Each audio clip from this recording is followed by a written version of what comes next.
Hi there. Welcome to the Rookie to Rainmaker podcast, where we have conversations about sales. In this episode, we're going to be talking about the imposter syndrome. That's a common feeling of being an imposter in your own life and career.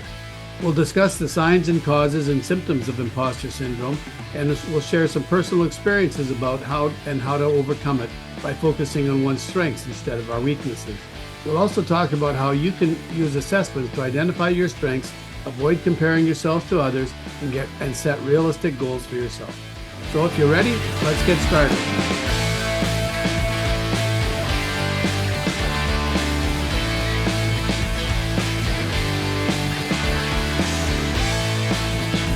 So I'm here with my friend Greg DeMarco, and we're talking about understanding the imposter syndrome. And imposter syndrome seems to be something that I know that I struggle with over my career.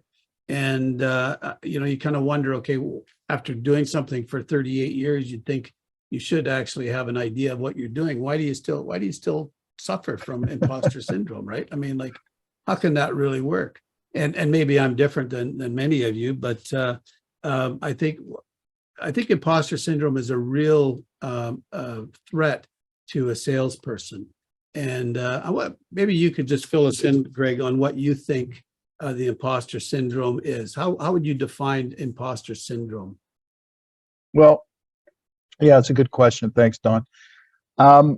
It's an unfortunate reality, but I think most people go through some form of imposter syndrome, and I think it all stems from limiting beliefs, self-doubt, lack of self-image, all these things that sort of bring some kind of restrictive thought in mind. But imposter syndrome, specifically what I understand it to be, and certainly what I've experienced in my past, is just basically feeling inadequate for the job I'm in, or not feeling worthy or deserving of maybe the people I'm working with. Maybe I think they're better than I am, but it's basically, you think any success that may come your way is due to luck and not skill, or a fear of being seen as a failure. Oh my God, they're going to find out that I don't know what I'm doing. That kind of thing. Yeah, that's kind of what people, that I'm afraid that people are going to watch this video and say, well, those two guys, they don't know what they're doing. I'm making a podcast. What are they trying to kid, right? Yeah, no, exactly. Yeah, but I mean, we haven't made very many podcasts, but I mean, we're giving her. We're giving her. Yeah. We're giving her the Canadian way. Yeah, but I think that's basically, it's a feeling of unworthiness, right? And it's deep rooted in some people, and some people it's not so bad, but it still affects. And what happens is it kills your confidence. Yeah, and that's the result. The result of low confidence is your production is going to go down. Yeah, and so it's a real problem with some people, especially if let's face the facts. You're in a sales team and they want you to hit targets and quotas, and all of a sudden you're thinking about how you can't hit them instead of how you're going to do it. And that's a big problem. And I think that's what I have a little bit of a thing about targets. I think first of all, they need to be realistic, and second of all, I think a lot of companies out there tend to push an unrealistic target, thinking they're going to motivate these people to do something, and they don't even know what motivates these people. You know what I mean? They just want to say, okay, normally people sell 5 items a month, but why don't we give them a target of 20, see what they can do? Next thing you know, you've got some people who may get close to it or hit it, but most people won't. Yeah, the motivation is I think something that that if a person is properly motivated, they'll accomplish way more. But the imposter syndrome reduces our motivation. We start making excuses, and you think, okay, I'm not really good enough to do this, so why bother trying? And you can see that in all areas. It's not just sales, but it can be very debilitating in sales, because especially if you're getting paid commission, if you're a commission salesperson and you're demotivated, I mean, that's almost a kiss of death, right? So, Well, sure. you know, and I think some companies, maybe some people think that the best motivation is a big stick, you know, and then Exactly. and that's that we know that doesn't work. It works for some, it works, it might work for a while, and it might work for some, Yeah. but I don't believe that the stick is the best form of motivation. And then some people think, okay, well, let's have a carrot, you know, and is that motivating? And then other people, other types of companies, they say, okay, let's set up a contest, and that would be motivating. But not everybody's motivated the same way, you know. Where so I think it's important for us to understand, you know, when we're in the self-doubt, when we're in the imposter syndrome phase, that we need to understand who we are and where our strengths are and what Yeah, we that's a do good well point. and what That's a we good do point. well. Yeah, and then build on what we're good at, build on our strength, and get some reinforcements. Don't go it alone. I think Yeah. when you're in the imposter syndrome, I mean, it could turn into a pretty bad spiral, you know, Oh, bad spiral. you can lose your job for it, but you know, that's if you don't get through it. But you know, that whole stick and carrot thing, I can tell you my motivation, I am not a stick and carrot guy at all. So when people do that, to me, it's like it's like nails on a chalkboard, or just I hate it, and that doesn't motivate me at all. And you know, here lies, I think, some of the issue is how, you know, things have changed a lot in sales over the last 10 to 15 years. But you know, I just think that it really comes down to what you just said, which is very important. Understanding yourself, what your motivations are, what your skill sets are, what accomplishments you've made in your past. You got to stick to the facts. And I don't think a lot of people do. They get bogged down and they think, oh, I haven't accomplished anything in my life. And that's just not true. I mean, statistically speaking, there's some studies out there that say 82% of people suffer from some form of imposter syndrome, and that's a lot. I happen to think it's higher than that. It's just some people are better at hiding it than others, and it may not be as severe as others. But 82% is what the statistics say. And you know, when you look at that, that's a high number. But everybody has accomplishments. I don't care who you are. Everyone has accomplishments, and you have to sit down and think about what you've accomplished, what skill sets help you to accomplish these things, and that helps build your confidence. And you know, you've got to switch your mindset from failure is bad to failure, you know, give you failure is a chance for you to improve. That's how you have to see failure. And you An have to oppor- be able, yeah, it's an and you have to, opportunity to learn. yeah, exactly. And you have to reframe your thinking. It took me years to do that, by the way. It took me a long time to reframe the negative thought to positive ones. Okay, you know, I didn't get that guy. Well, okay, I didn't sell him anything. Why? What happened? What do I think happened? Why don't you ask him?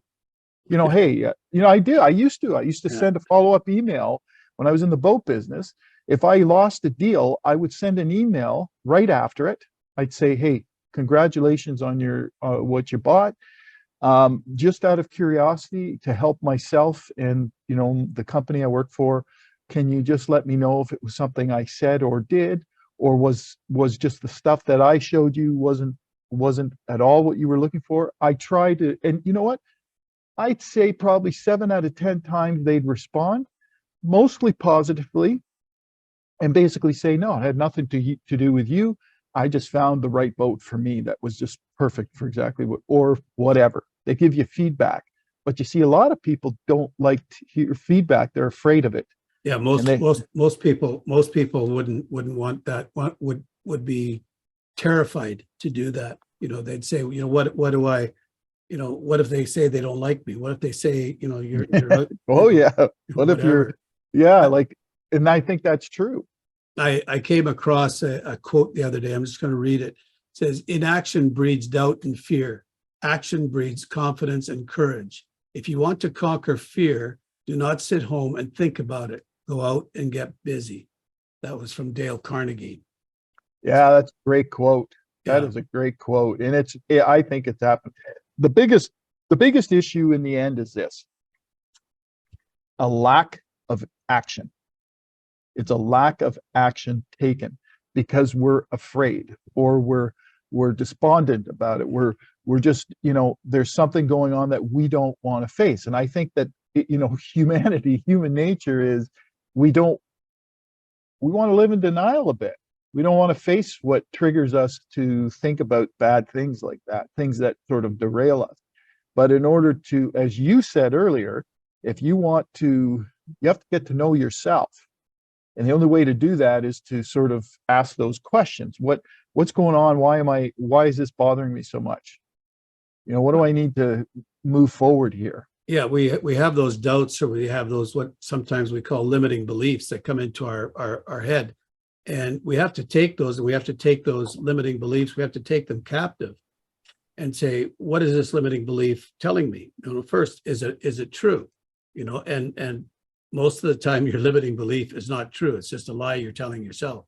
But that limiting belief, so you take that limiting belief captive, and then reframe it as a positive. So you say, I'm not very good at this.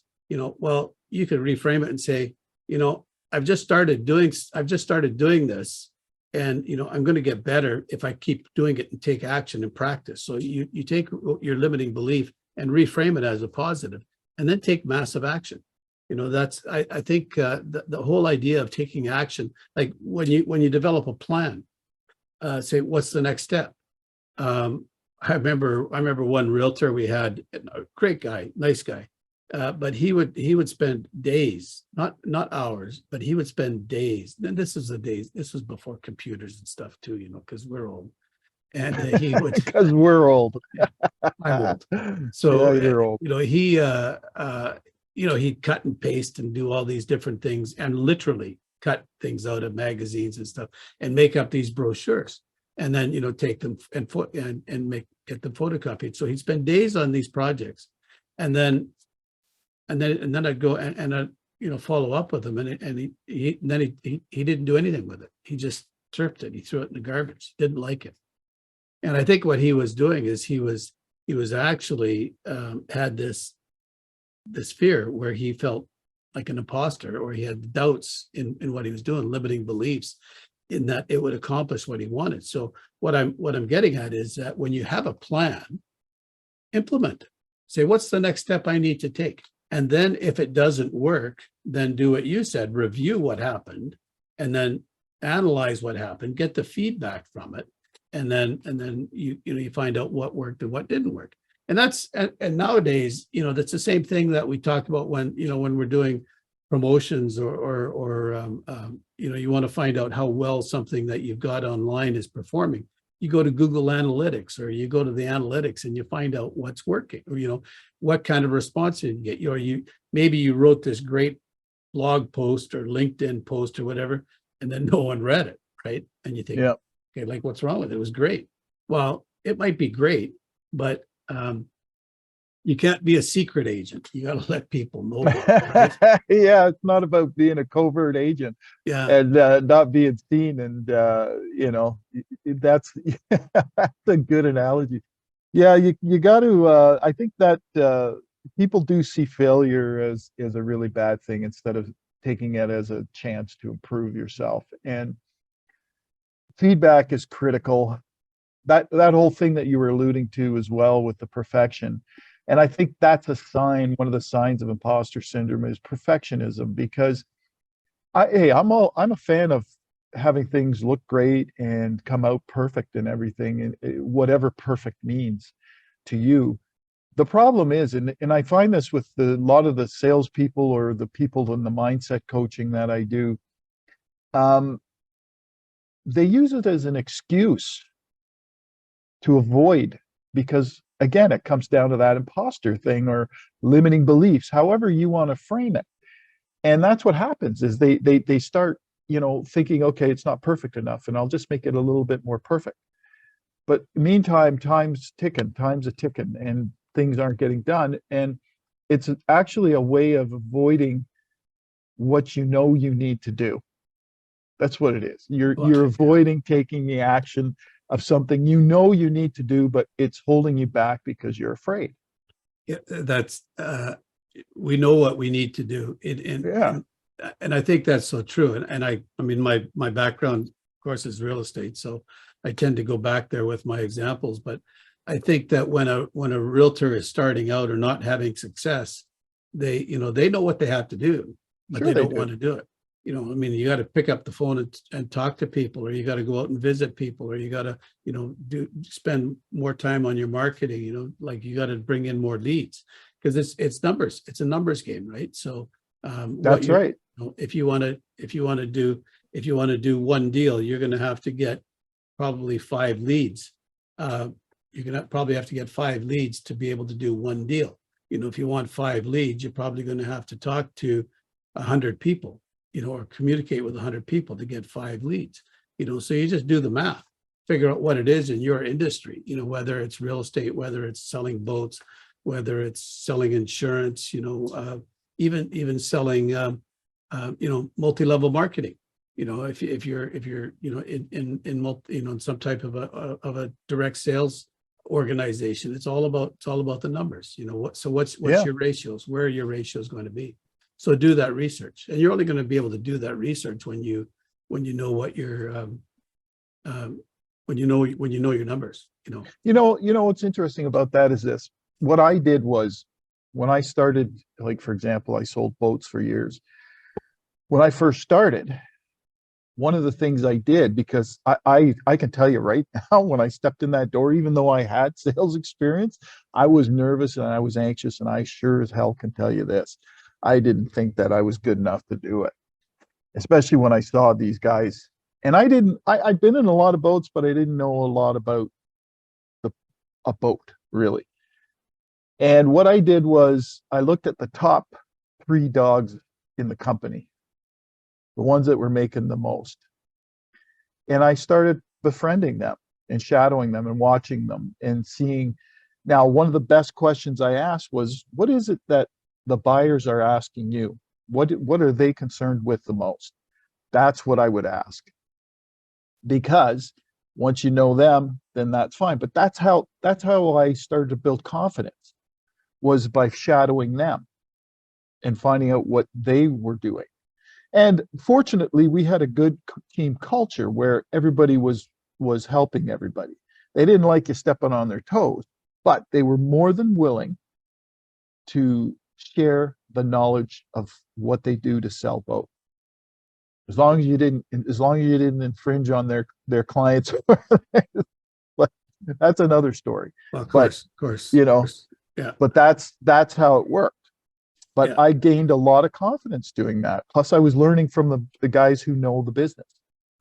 There we can leverage technology too for learning that kind of thing. I mean, you went to the source, you went to the experienced guys, and that's a good thing. I recommend any new realtor take somebody that's been in the business for 10 years and has had a good level of success, take them out for lunch, buy them their lunch, and then have a list of questions that you can ask them.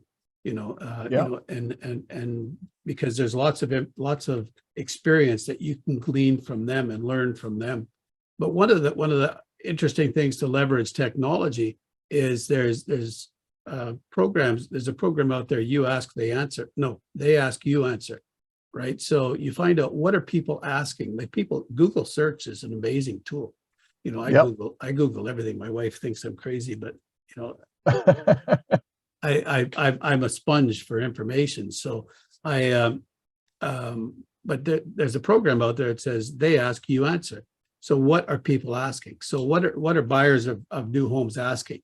What are Yep. buyers of condos asking? And then they ask the questions different ways, because you might ask the question one way, and I'll ask the same question another way. That's And right. there's nuances to each question, right? And the way that we ask it. So, but this And has been a great. that's a great tool. That is Yeah. a good tool. Yeah, no, it's a good tool. But this has been a great discussion, Greg. But let's wrap it up a little bit and say, okay, what would be the key strategies that you would think that would help somebody overcome the imposter syndrome? Yeah. So I made a list here. Know your successes and your accomplishments. And what you need to do is write down and list list out what those skills are, what you accomplished, and what skills you had in order to accomplish that. That's important. That's what I call knowing the fact. And the facts are you have accomplishments, you have skills. Now you have to get familiar with them again, because when we lack confidence and we get into that imposter self-doubt syndrome, that's when we start to forget those things, and we need to re-examine them again. Reframe your thoughts.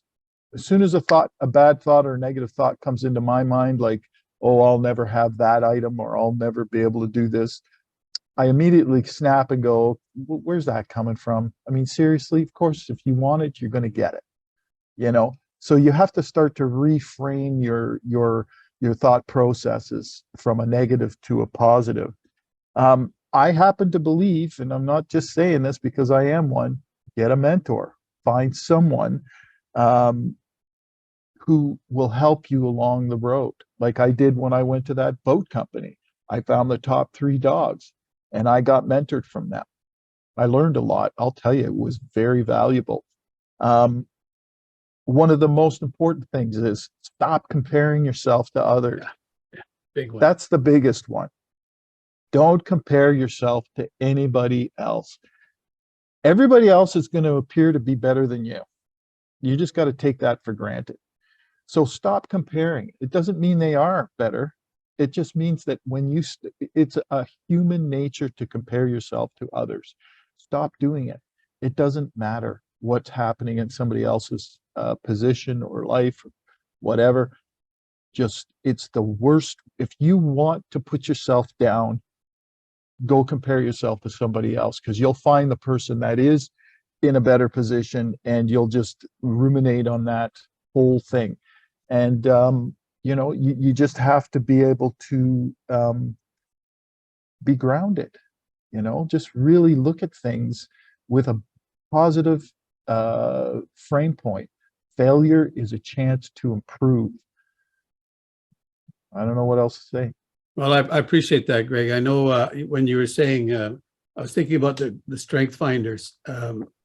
Clifton Strength Finders is a great resource for somebody that wants to improve or get better, because when you understand your strengths, you understand also your uniqueness. Because when you compare yourself to somebody else, typically what we're doing is we're comparing something we're weak at to what somebody is good at, and that's not a fair comparison. Yeah, exactly. That's what I'm saying. And we diminish what our strengths are, because there's something that typically, something that is a strength is something that comes easy to us. So if I'm naturally gifted at meeting people, which I'm not, that would, but that's what I do. I mean, I'm not naturally gifted meeting people. My wife is, but she can go into a room and meet everybody in the room. And I'm lucky if I can meet one person, 2 people, and actually know their name, but it's that type of thing. That's not my giftings, but I know that's not my giftings.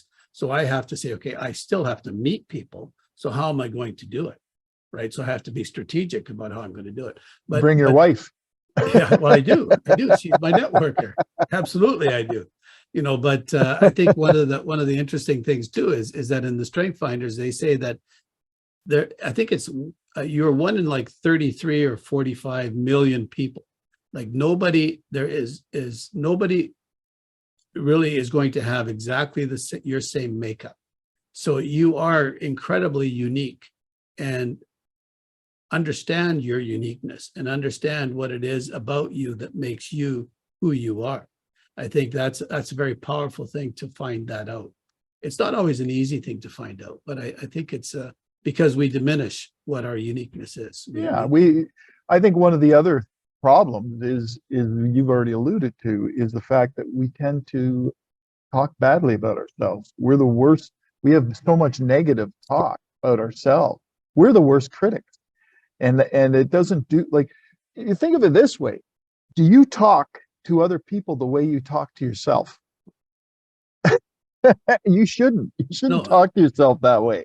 That is one of the worst things. It's the worst thing that could happen. But I appreciate what you're saying because that I'm somewhat of an introvert myself. I force myself, but the thing that's great with me is I love meeting people. I do love meeting. I find people very interesting and I find their stories interesting. But I'm an introvert, so I can only take it for so long. And then I get, lose the energy. But I can relate to what you're saying. Yeah. Well, it's been a good session today, Greg, and Yeah. I look forward to our next one. But if we can be of any help, we're going to have our contact information in the comments below, and you can reach out and contact Greg if you're interested, or reach out and contact myself. And yeah, we'll see you next time. All good. Appreciate it, guys.